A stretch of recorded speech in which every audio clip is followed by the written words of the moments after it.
जय हिंद बच्चों, स्वागत है आप लोगों का क्लास 11 में। आज हम लोग इस लेक्चर के माध्यम से अर्थमेटिक प्रोग्रेशन में, जैसा कि आप लोग जान रहे हैं कि क्लास 11 में अर्थमेटिक प्रोग्रेशन और बुक RS अग्रवाल से आप लोग बना रहे हैं अभी एक्सरसाइज 11A को।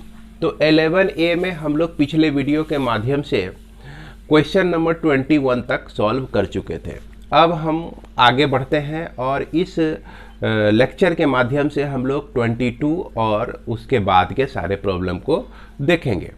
तो क्वेश्चन नंबर 22 में जैसा कहा गया है कि find the sum of all integers between 100 and 600 each of which when divided by 5, जब इसको 5 से डिवाइड करते हैं तो लिव्स 2 एज ए रिमाइंडर, 2 जो है रिमाइंडर हमारा बचता है। अब मान लीजिए कि 5 को आप सोचिए तो किसको किस नंबर को हम डिवाइड करें कि 2 रिमाइंडर बचे। अगर एक डिजिट वाले नंबर की बात करें तो 7 से डिवाइड कर दीजिए तो यह आपका देखिए रिमाइंडर 2 बचता है। अब यदि आप 12 को डिवाइड कर दीजिए 5 से तो देखिए यहाँ पर भी आपका रिमाइंडर बचता है 2। तो इस तरह का कंडीशन हमको कहाँ से कहाँ तक ढूंढना है, 100 से लेकर 600 के बीच। तो 100 के बाद 101, 102, 103, 104 ये सब नंबर आते चले जाते हैं। और 600 के पहले देखिए 599, 598, 597, तो ये सारे नंबर्स हमको मिलते हैं। अब इस नंबर में उसी सब को सेलेक्ट करना है, उसी सब को पकड़ पकड़ के लाना है नीचे एपी में सेट करना है, जिसको 5 से डिवाइड करने के बाद 2 रिमाइंडर बच जाए। तो यहां देख सकते हैं कि 102 को अगर हम 5 से डिवाइड करें तो 2 बार में 10 हुआ, फिर 2 उतरा, 0 डाल दिए और 2 एज ए रिमाइंडर हो गया। तो चल भाई 102 को जो है नीचे घसीट के लाओ। अब फिर उसके बाद सोचो कि आगे क्या होगा। आगे अगर हम 107 ले लेते हैं, 5 बढ़ा दिए, 102 में प्लस 5 कर दिए तो 107 हो गया। तो इसको भी अगर 5 से डिवाइड करते हैं हम लोग, है ना, तो यहाँ पर रिमाइंडर हमारा बचता है, क्या बचता है, 2 बचता है। तो चलिए 107 को भी सेलेक्ट कर लिए। तो यहाँ पर ये चीज़ तो समझ में आ रही है कि 102 मिलने के बाद प्लस 5 कर दिए तो दूसरा इस तरह का टर्म मिल गया। उसके बाद 107 में प्लस 5 कर दीजिए तो 112 तीसरा इस तरह का टर्म मिल गया, इस तरह का नंबर मिल गया, जिसको 5 से डिवाइड करने के बाद वह जो है 2 रिमाइंडर देता है। बढ़ते चले गए 600 आ गया। 600 तो 5 से डिविजिबल है। अब यदि 599 को डिवाइड करेंगे तो ये हमारा जो है 4 रिमाइंडर देगा, ये हमारा देगा 3 रिमाइंडर और ये हमारा देगा 2 रिमाइंडर। तो 597, भरोसा नहीं तो देख लीजिए, 597 को हम अगर डिवाइड करते हैं 5 से तो यह 5, 1 बार में फिर 5, अब फिर उसके बाद 47, 9 बार में 45, देखिए 2। अब यहाँ पर 98 करेंगे, देखिए 2 रिमाइंडर तो आ गया इसका। अब यहाँ पर सोचिए कि अगर 98 करेंगे तो यहाँ पर 3 बचेगा, अगर 99 करेंगे तो यहाँ पे 4 बच जाएगा रिमाइंडर, अगर यहाँ 600 करेंगे तो 0 रिमाइंडर बच जाएगा। याद है आपको यूक्लिड एल्गोरिथम कि किसी भी डिवाइजर जो होता है हमेशा आपका डिवाइजर से छोटा होता है।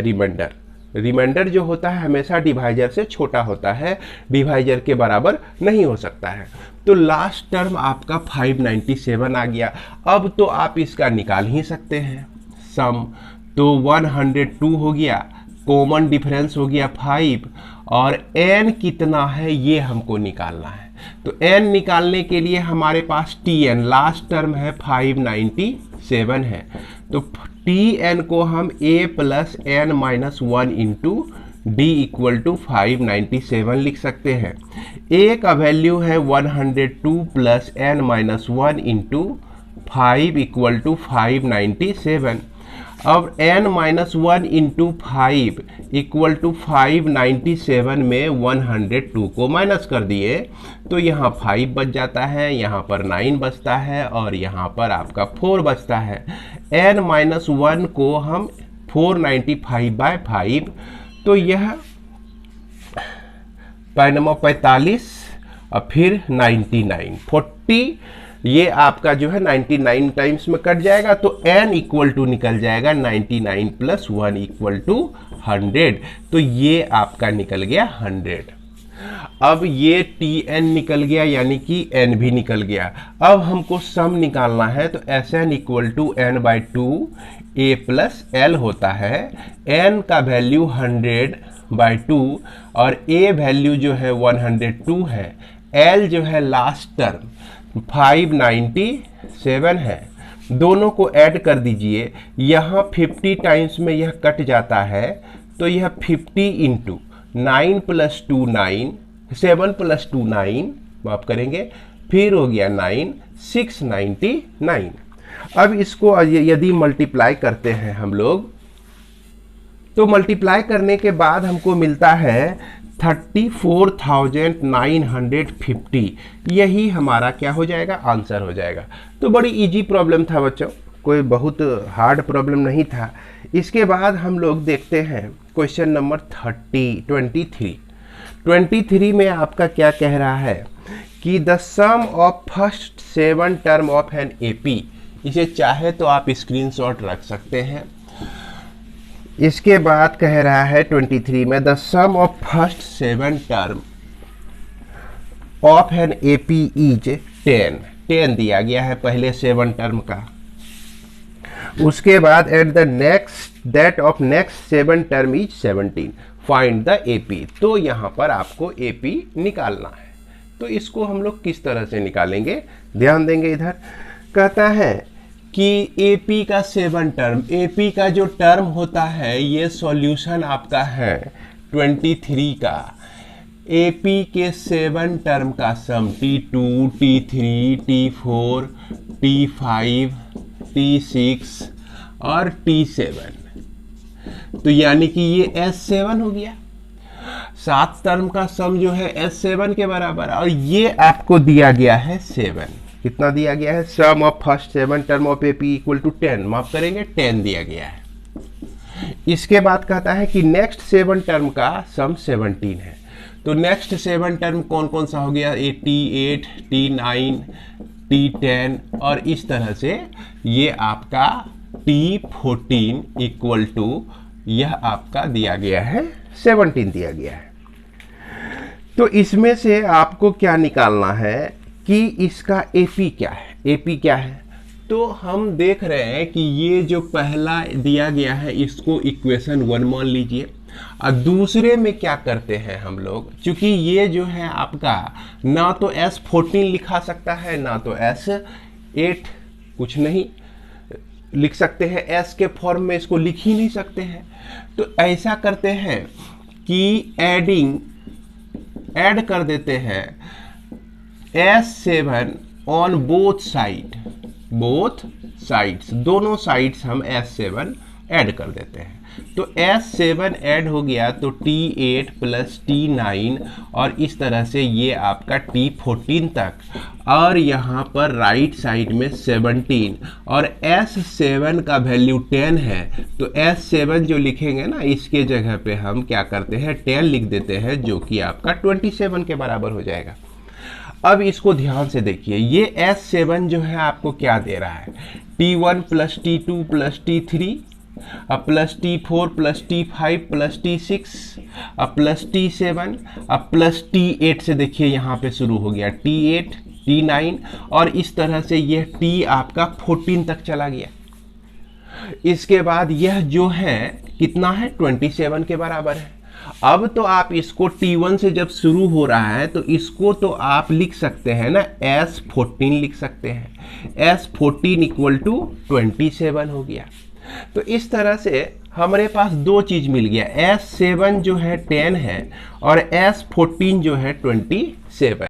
अब यहाँ जो आपका S14 है, इस S14 को लिख सकते हैं 14/2 इंटू 2a, फर्स्ट टर्म मान लेते हैं AP का a है, अब plus 14 - 1 into d equal to 27, और इसको क्या लिख सकते हैं, यह 7/2 इंटू 2a प्लस 7 - 1 6 लिख देते हैं डायरेक्ट, इक्वल टू आपका 10 है।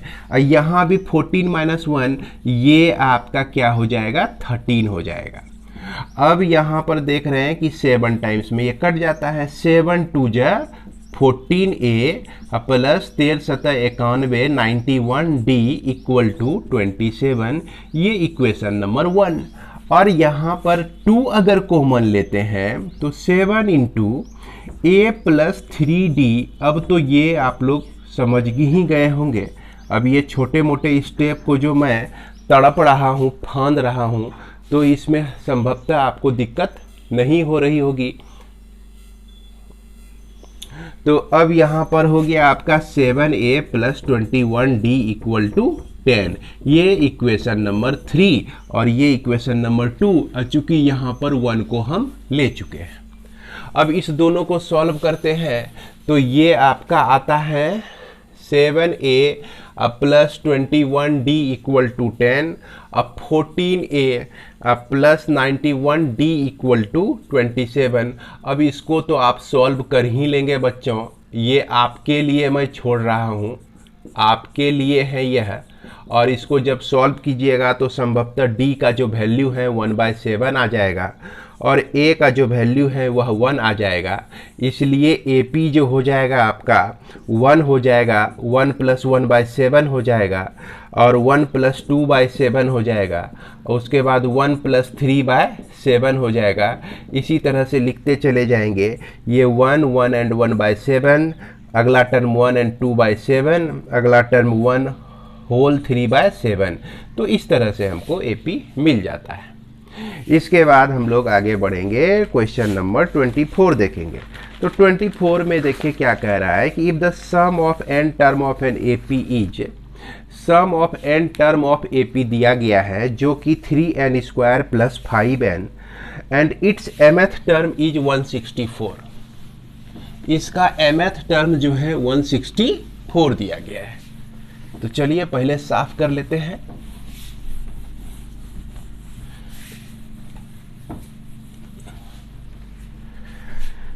तो यहाँ पर Sn, क्वेश्चन नंबर 24 में देख सकते हैं आपका दिया गया है Sn equal to 3n² plus 5n दिया गया है, और इसमें कह रहा है कि mth टर्म 164, तो mth टर्म 164 दिया गया है। याद कीजिए कि आपको मैंने यह भी बताया था कि अगर सम दिया रहे और nth टर्म निकालना रहे तो हम Tn को Sn माइनस Sn माइनस 1 ये फार्मूला से nth टर्म को निकाल सकते हैं।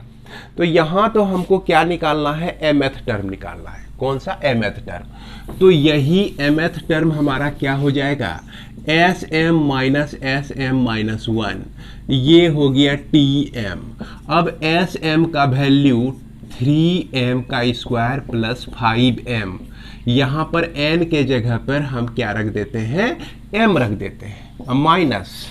इसके बाद देखिए ये आपका हो गया 3 × m माइनस 1 का होल स्क्वायर, अब फिर प्लस 5m माइनस 1, ये हो गया, और ये किसके बराबर है, 164 के बराबर है।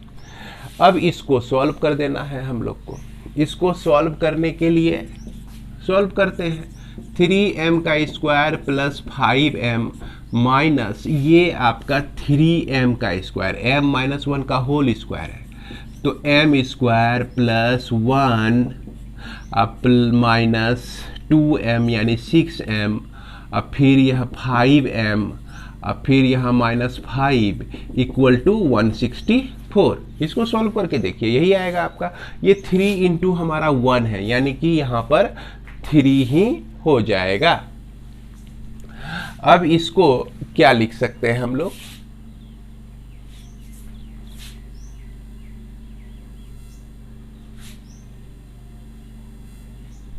इसको लिख सकते हैं 3m का square plus 5m minus 3m का स्क्वायर माइनस 3 प्लस 6m, अब फिर उसके बाद minus 5m plus 5 equal to 164। यहाँ 5m और यहाँ 5m कट गया, 3m स्क्वायर भी कट गया, तो बच गया क्या हमारा 6m अब प्लस 2 इक्वल टू 164।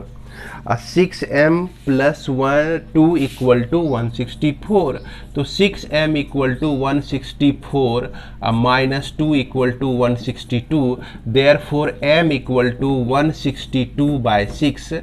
तो यह 6 दूना 12 और 7 बार में आपका 42 कट जाएगा 27। m का जो वैल्यू है हमारा क्या आ गया 27 आ गया। यही चीज यहाँ पर मांग रहा था। इसके बाद आगे बढ़ते हैं हम लोग। इसके बाद बच्चों हम लोग देखते हैं क्वेश्चन नंबर 25। तो क्वेश्चन नंबर 25 में आपका क्या कह रहा है कि find the sum of all natural number from 1 to 100, 1 and 100, 1 और 100 के बीच सारे नेचुरल नंबर, वैसे नेचुरल नंबर का सम निकालना है जो कि डिविजिबल हो 4 और 5 से, 4 या तो 5 से। तो 4 और 5 लिखने का मतलब यहाँ समझिए, या तो 4 से डिविजिबल है उसको भी सेलेक्ट कर लेना है, या तो 5 से डिविजिबल है उसको भी सेलेक्ट करना है, या तो 4 और 5 दोनों से डिविजिबल है उसको भी सेलेक्ट करना है। तो और का मतलब तो यही होता है ना, दोनों में से किसी या दोनों में से। तो यहाँ पर हम देख रहे हैं कि नंबर है 1 2 3 4 5 6 7 8 9 10 11 12 13 14 15 16 17 18 है ना, 18 19 और 20 और इसी तरह से आपका 100 तक लिखा हुआ है नंबर्स। इसमें हमको देखते हैं कि ये 4 जो है आपका सेलेक्टेड हो जाएगा, उसके बाद 5 भी सेलेक्ट हो जाएगा, उसके बाद देखिए 8 भी सेलेक्ट हो जाएगा क्योंकि 4 से डिविजिबल है, उसके बाद यहाँ देखिए 10 भी सेलेक्ट हो जाएगा क्योंकि 5 से डिविजिबल है, अब फिर उसके बाद यह 12 भी सेलेक्ट हो जाएगा इधर के लिए क्योंकि यह 4 से डिविजिबल है, 15 भी सेलेक्ट हो गया, उसके बाद आपका 16 इधर सेलेक्ट हो गया, 17 नहीं हुआ, 18 भी नहीं हुआ, 19 20, तो 20 इधर भी सेलेक्ट और इधर भी सेलेक्ट। तो इस तरह से देखिए तो आपको 2 गो एपी मिल जाएगा, है कि ना। तो ऐसा काम करते हैं कि 4 से शुरू होने वाले एक एपी का सम निकाल लेते हैं और 5 से शुरू होने वाले दूसरे एपी का सम निकाल लेते हैं और बस यही हमारा आंसर हो जाएगा। लेकिन यहाँ पर एक चीज़ सोचिए कि यह जो 20 है, ये 20 के बाद यह 40, यह 80, 60, ये सब ऐसे नंबर्स हैं जो कि आपका 4 से भी डिविजिबल है, 5 से भी डिविजिबल है। ध्यान दीजिएगा, यह जो है 4 से भी डिविजिबल है और 5 से भी डिविजिबल है। अगर यह आप देख रहे हैं कि यह एक एपी है और यह आपका दूसरा एपी है, इस दोनों एपी में 20 शामिल है, देख रहे हैं 20 इसमें भी शामिल है, 60 इसमें भी शामिल है और उसके बाद 80 जो है इसमें भी है, यानी कि 20 और 80 दोनों जगह घुसा हुआ है। होता है ना कि कहीं कुछ बट रहा है, इधर से भी ले लिए उधर से भी ले लिए। तो इस तरह से ये जो 20 80 40 60 80 का दोनों साइड में जो घुसपैठ है, तो दोनों साइड से एक साइड को निकालना होगा। तो ऐसा करते हैं कि 2 जगह तो हम एक ही टर्म को 2 जगह ऐड नहीं कर सकते हैं, तो इसीलिए क्या करते हैं, इसमें 20 40 और इससे जो बनने वाला एपी है उसको हम माइनस कर देते हैं। इसलिए अब जो हम लोग लिखेंगे इसके बारे में, इसके सम के बारे में, तो सम के बारे में लिखेंगे क्या कि एस एन इक्वल टू, एक तो सम हो गया 4 + 8 + 12, अब प्लस यह जो है आपका 100 तक आ जाएगा क्योंकि 100 भी 4 से डिविजिबल है। उसके बाद यह 5 वाले 5 पहला टर्म लेते हैं एपी का, दूसरा टर्म 10, तीसरा टर्म 15, तो यहाँ भी यह 100 तक जाएगा क्यों भाई, 100 जो है 5 से आपका डिविजिबल है। इसके बाद हम जो माइनस कर रहे हैं वैसे सब घुसपैठिए को जो कि 2-2 बार घुसे हुए हैं वो सबको एक बार निकालेंगे हम लोग। तो यहाँ पर 20 आपका एक बार आया हुआ है, 40 और इस तरह से यहाँ पर 100। देखिए यहाँ पर भी 100 आया था, यहाँ पर भी 100 आया था। एक बार 100 को हम निकाल दिए तो क्या बच गया, इसमें एक ही बार बच गया। अब इसका आप सम निकाल दीजिए, यही चीज आपका हो जाएगा, एपी का सम हो जाएगा। तो इसके लिए हम लोग जान रहे हैं कि यहां पर देखिए 4 से लेकर 100 तक है, तो इसमें निश्चित रूप से आप निकाल सकते हैं 100 इसका nth टर्म है, तो इसमें आपका 25 टर्म हो जाएंगे। कितने टर्म हो जाएंगे, 25 टर्म। और निकालने के लिए आपको देखिए बता चुके हैं कि Tn equal to a plus n minus 1 into d होता है भाई। यह आपका 100 equal to 4 plus n minus 1 into d जो है 4 है आपका, 4 इधर आ गया तो यहाँ पर बच गया आपका 96 में इस 4 से डिवाइड कर दिए तो यह आपका हो गया 2 और 4 और यहाँ पर n प्लस n माइनस 1 है। 1 का वैल्यू 1 जब इधर आएगा तो n इक्वल टू 25। तो इस तरह से हम निकाल सकते हैं कि n कितना हो गया, 25। तो यहाँ पर नंबर ऑफ टर्म्स जो है आपका कितने हैं भाई, 25 है। इसमें नंबर ऑफ टर्म्स जो हैं आपका 20 टर्म्स मिलेंगे। और इसमें तो बड़ी आसान है, 20 के बाद 40 के बाद 60 के बाद 80 100, तो इसमें सिर्फ 5 टर्म्स ही है। अब इस सब का सम कर देते हैं तो हम लोग जान रहे हैं कि 25 n/2 into a plus L होता है। अब फिर दूसरे में 20/2 इंटू 5 प्लस 100 हो जाएगा, a प्लस एल होता है। अब माइनस 5/2 इंटू 20 प्लस 100।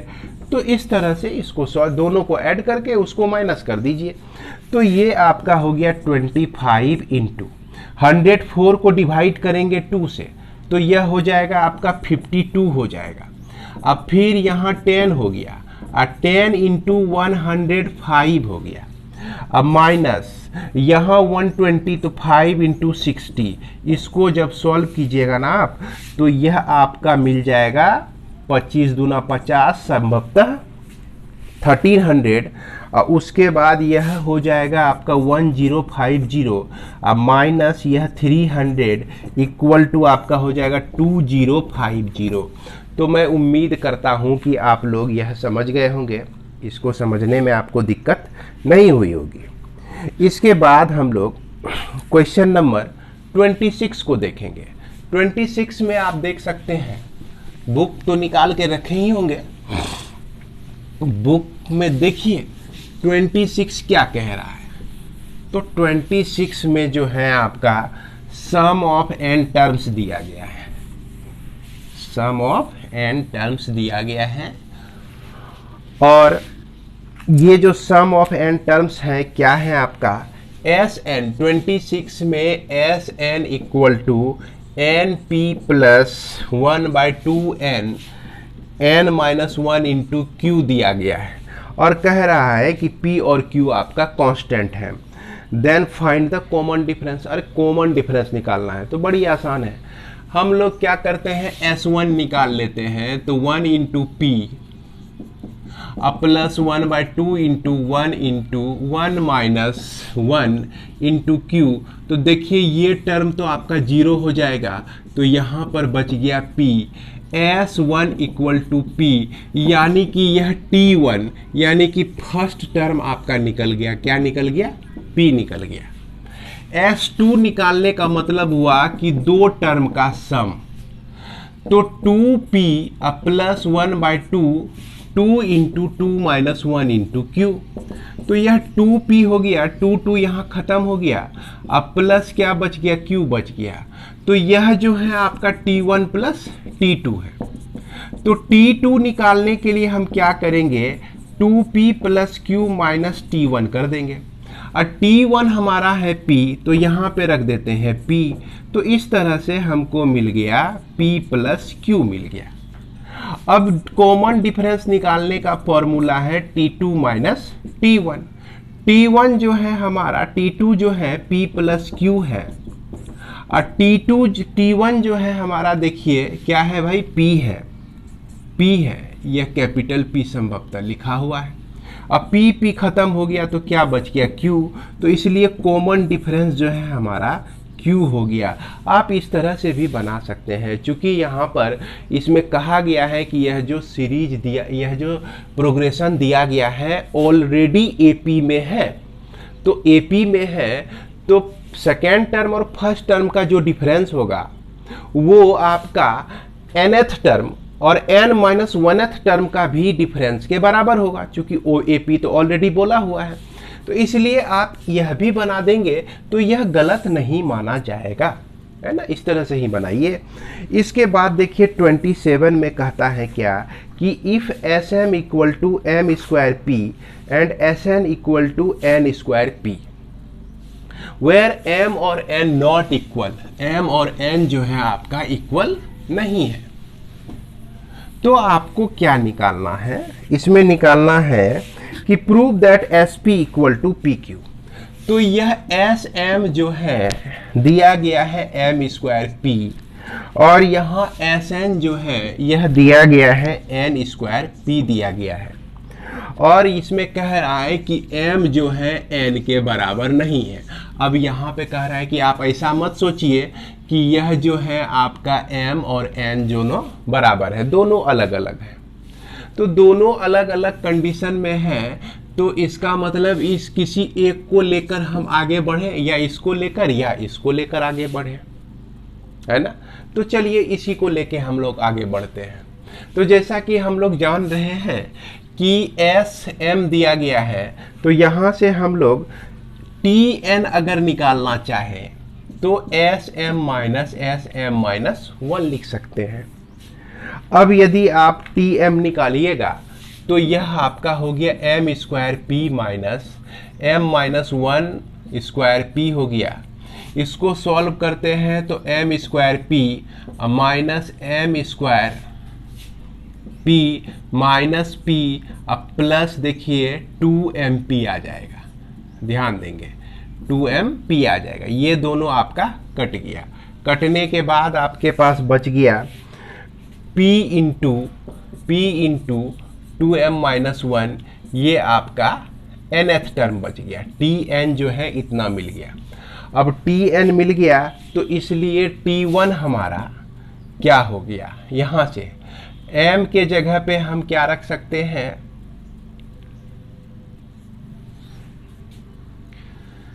m यहाँ पे रखेंगे, m के जगह पे 1 ले लीजिए, तो ये आपको मिलता है p मिलता है। T2 कितना मिलता है, यहाँ पर 2 ले लीजिए तो 3p मिलता है आपको। और T3 अगर 3 यहाँ रख देते हैं m के जगह पे तो यह 5p मिलता है। T4 ले लेते हैं तो T4 ये आपका 7p मिलता है। तो इस तरह से T1 ये सारे टर्म हमको मिलते चले जाएंगे। अब इसमें क्या करना है आपको, पहला टर्म, दूसरा टर्म, तीसरा टर्म, चौथा टर्म और इसी तरह से पांचवा टर्म, छठा टर्म आपको मालूम है, और यहाँ पे निकालना है आपको SP। तो SP निकालने के लिए, pth टर्म निकालने के लिए p/2 इंटू 2p, पहला टर्म आप देख सकते हैं p है, अब प्लस p माइनस 1 इंटू क्या लिख सकते हैं हम लोग, यह कॉमन डिफरेंस आपका 2p के बराबर है। देख सकते हैं कि d निकालना है आपका तो 3p माइनस p कर देंगे तो यह आपका 2p आ जाएगा। अब फर्स्ट टर्म तो हमारा ये है। अब इसको सॉल्व करते हैं तो सबसे पहले देख सकते हैं p/2 लिखें और यहाँ पर 2p, ये आपका हो गया प्लस 2p का स्क्वायर माइनस 2p कैंसिल, यहाँ से भी 2 कैंसिल, तो क्या बच गया आपका PQ बच गया। Therefore SP equal to PQ, यही चीज़ हमको यहाँ पे क्या करना था, प्रूव्ड करना था। तो इस तरह से हम लोग प्रूव कर सकते हैं। अब इस एक्सरसाइज में लास्ट एक क्वेश्चन बच जाता है आपका, जो कि बहुत ही इजी है। इसे मैं पढ़ता हूँ। कहता है कि एक carpenter was hired to build 192 windows frame 192 Windows frame एक कारपेंटर को बनाने हैं। The first day he made 5 frames each day, therefore he made 2 more frames than he made the day before, है ना। मतलब कि इसके पहले जितना बनाया था उससे वह 2 ज़्यादा बनाता है। तो how many days did he take to finish the job, तो इसे पूरा करने में उसे कितना वक्त लगेगा। तो बच्चों यह आपका बहुत ही आसान सा एपी मिलता है। इसमें आप देखिए इसको सॉल्व कर दीजिए कि पहले डेज में 5 बनाता है, दूसरे डेज में 7 और तीसरे डेज में आपका 9 फ्रेम बनाता है। तो इस तरह से इसका सम 192 आना चाहिए। कितना आना चाहिए? 192। तो कितने टर्म इसमें लेंगे जो कि इसका सम 192 आपको मिल जाता है। तो इस तरह के बहुत सारे प्रॉब्लम आप लोग बना चुके हैं। उम्मीद करते हैं कि आप इसे भी सॉल्व कर लेंगे। तो इसी के साथ इस लेक्चर को विराम देता हूं। जय हिंद बच्चों।